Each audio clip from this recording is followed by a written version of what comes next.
All right, planning on taking a trip, especially when this storm blows over, especially after being cooped up in the house due to the pandemic. Now, many Americans, maybe you, are planning epic vacations this year. But how do you plan a big trip during a time of such uncertainty surrounding COVID restrictions, flight cancellations, and a whole lot more?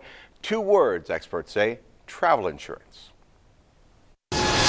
Getting ready to take off for that much-needed vacation? You're not alone. 68% of Americans are expected to fly. That's 3 out of every 4 people. Destination: Rome, London, Bali, and Paris, to name just a few.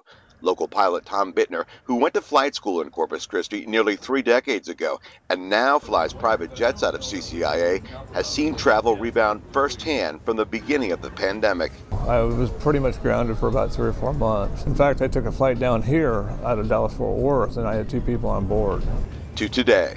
As things got better, we got busier, and so now we're pretty much back to full scale. Airlines offering major deals so travelers get on board. Airfares are at historic lows. Low fares, yet at the same time, Greenberg and others recommending travel insurance, meaning more money out of your pocket. Greenberg says there's no question you'll need it. You have to have it. But do you really have to have it?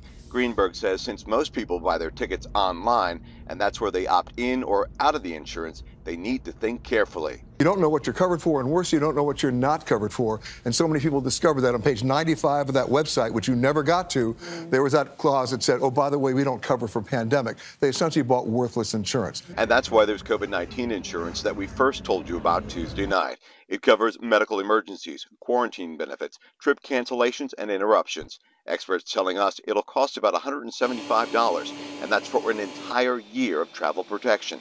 As for local pilot Tom Bittner, he's not an expert on travel insurance, but from his view in the cockpit looking back, people are taking to the skies in record numbers. The reason, he says: I think people are living their lives again. And as always, read the fine print, all of it. Travel insurance companies have changed the language in their policies. And remember, if the airline cancels your trip, the U.S. Department of Transportation makes the airline pay you back. But if you cancel the trip, essentially, you're out of luck.